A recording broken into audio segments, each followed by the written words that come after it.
Bonjour à tous et bienvenue sur Bangui-Wood. Comme vous le savez, Bangui-Wood est au cœur de l'actualité.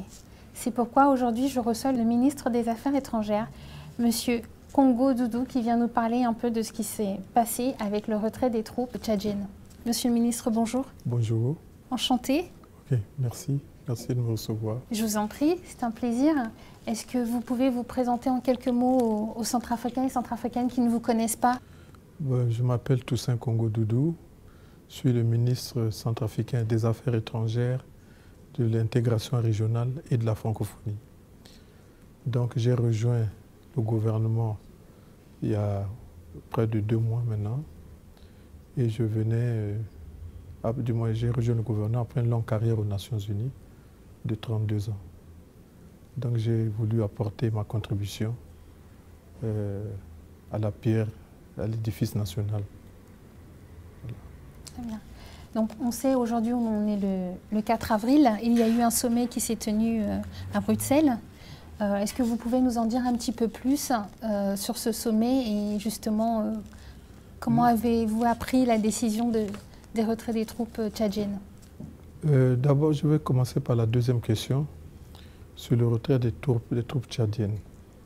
Nous l'avons appris à travers l'intervention du ministre tchadien des Affaires étrangères et avec beaucoup de regrets parce que le Tchad est un pays ami et frère avec qui nous avons une tradition commune de coopération, d'entente et d'amitié.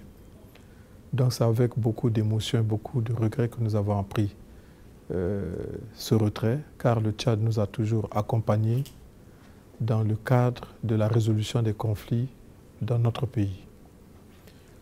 Et nous sommes rassurés, nous avons été rassurés par les autorités tchadiennes qui continueront toujours à nous accompagner dans un cadre, dans d'autres cadres, pas nécessairement l'aspect envoi de troupes, mais dans d'autres cadres, y compris l'aspect logistique, dans nous accompagner dans nos efforts, dans notre quête pour la paix.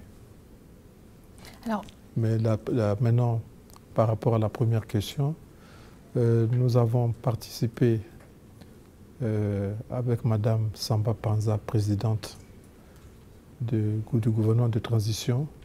En fait, c'est elle qui a été invitée à un sommet spécial sur la République centrafricaine qui a été organisé en marge du grand sommet Union africaine et Union européenne. Et c'était un cadre en fait de plaidoyer pour la République centrafricaine.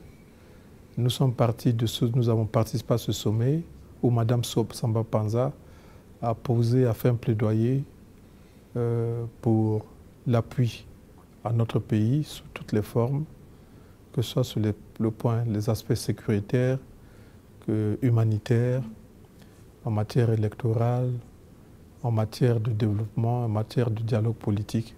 Et bien sûr, comme il s'agit des questions multiformes et multidimensionnelles, elle a abordé toutes ces questions avec ses partenaires africains et également des partenaires européens.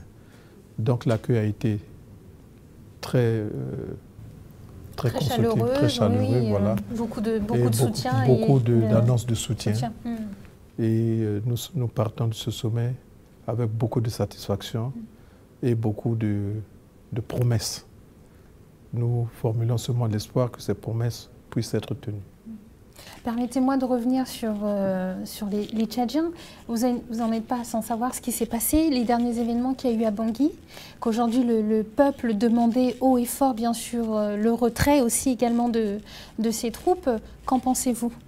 Est-ce qu'aujourd'hui les Tchadiens étaient vraiment à l'origine de ces dernières tueries en République centrafricaine? Non, je crois qu'il ne faut pas identifier une nation en tant que telle. Nous avons des troupes qui ont fait partie de la MISCA et cette force a été déployée dans le cadre d'un mandat de l'Union africaine et également suite à différentes résolutions du Conseil de sécurité. Donc il y a eu un mandat de l'ONU. Nous regrettons les incidents, ce qui s'est passé, parce que s'il y a même un mort, c'est un mort de trop, et nous le regrettons. C'est pourquoi le Premier ministre a demandé à ce qu'une enquête soit diligentée pour qu'on puisse établir les faits avant, mais je crois qu'il est assez prématuré de juger jusqu'à ce que le résultat de l'enquête soit connu. En tout cas, le peuple, les gens, les témoins disent effectivement que c'était bien des troupes tchadiennes qui ont assassiné ces trentaines de Centrafricains. L'enquête nous le dira. Comment ça va se passer pour justement votre enquête? Comment vous allez essayer ou tenter d'en savoir plus, hein, c'est ça? Mais je crois d'abord il faut établir les faits avant qu'il y ait un jugement. Et en fait, c'est ça un peu l'approche. Hein. Et sur le plan diplomatique, en fait, c'est la solution parce que nous, on veut l'apaisement. On comprend que, en fait, que les cœurs soient meurtris, que les gens puissent être affectés. Je compatis avec les populations, mais je crois qu'il faut beaucoup de retenue et j'en appelle au bon sens de tous pour qu'on attende les résultats de l'enquête pour pouvoir déterminer les faits d'une manière concrète. Merci beaucoup, Monsieur le Ministre, de nous avoir accordé cet entretien.